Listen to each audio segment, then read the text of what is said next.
Bakunzi b'umurongo Nyarwanda TV turabasuhuje kuri wa gatandatu turi ku itariki 21 Ukuboza.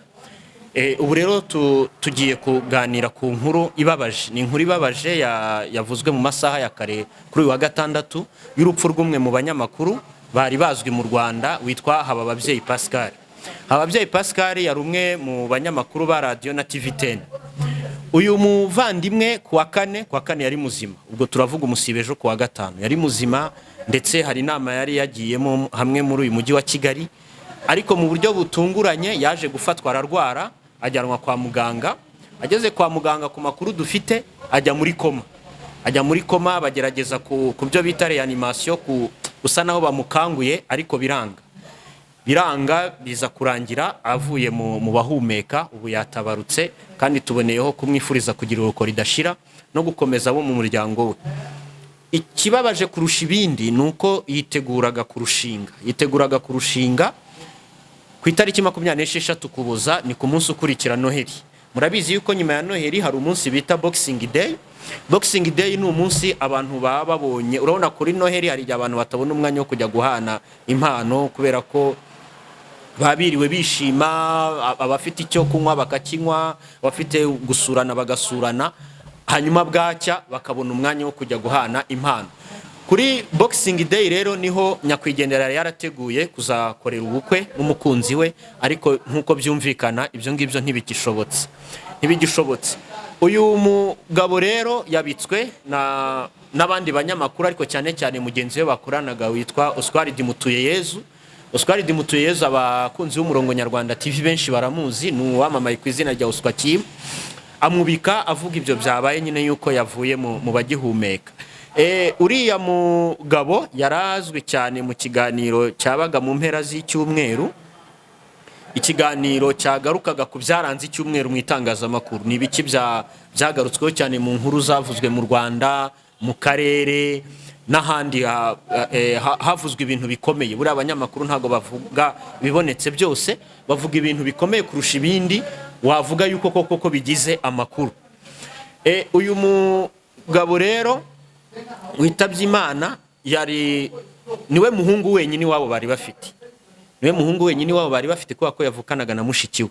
Urumvikana yuko ubwo ababyeyi be basigaranye mushiki we gusa. Iyo nayo n'indi ngingo yerekana yuko urupfu rwe rubabaje. N'urupfu rubabaje, nkuko hari na mugenzi we Augustin Muhirwa nawe wabwiye ikinyamakuru Igihe ko amakuru yibanze babonye y'urupfu rwe yavugaga yuko yazize uburwayi butunguranye. Uburwayi butunguranye burya bugira amoko menshi, ariko cyane bikunze kuba nko ku bwonko. Umuntu akaba aryamye akaza guturika nk'udutsi two mu bwonko bitewe ahanini n'umuvuduko w'amaraso. Ikintu cya mbere gitera guturika k'udutsi two mu bwonko ni umuvuduko w'amaraso, ibyo bita hypertension. Kubera yuko ubwonko ariyo nyama ikenera amaraso menshi mu zindi nyama z'ingenzi zigize umubiri w'umuntu. Iyo amaraso awurimo yihuta cyane ashobora kubyiga utwo dutsi dutoya bita uturandaryi dutoya cyane. Iyo duturitse rero birumvikana yuko kudusana biba bitacyoroshye. Niyo umuntu yagira amahirwe ntapfe, ariko hari ibice by'umubiri bihungabana ntibyongere gukora, akagira paralizi, yaba paralizi y'igice cyose cy'umubiri cyangwa se paralizi y'igice kimwe cy'umubiri. Ntago tuzi mu by'ukuri icyamuhitanye kubera yuko bisaba yuko abaganga bakemeza, ariko ibivugwa ni ibyo ngibyo yuko ari indwara itunguranye yamubayeho, abarapfuye. Umwe mu bayobozi mukuru, hari umuyobozi mukuru wungirije muri CHUK ni ibitaro bya kaminuza bya Kigali, witwa Professeur Nyundo Martin, wabwiye Igihe ko ayo makuru yayamenye yuko uwo munyamakuru yatabarutse aguye muri ibyo bitaro nyine bya CHUK.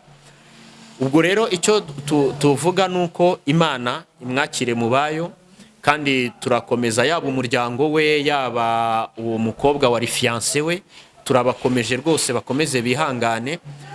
Biranababaje yuko agiye mu mpera z'umwaka, iyo abaretse byibura akazatangira utaha akareba nawo uburyohe bwawo, akumva n'uburyo uyu nguyu uraswa.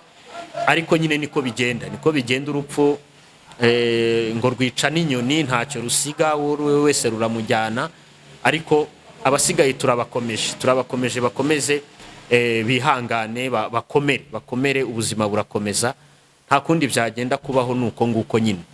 Turagira ngo rero tubashimire abakunzi b'Umurongo Nyarwanda TV kuba mukomeje kutubera indahemuka ku murongo wacu ari nawo wanyu, tubasezeranya yuko uko bwije uko bukeye tuzajya tubagezaho ibiganiro nk'uko twabyiyemeje. Abatarakora subscription mu bikore, haracyari kare, tuzakomeza dukorane. Murakoze cyane.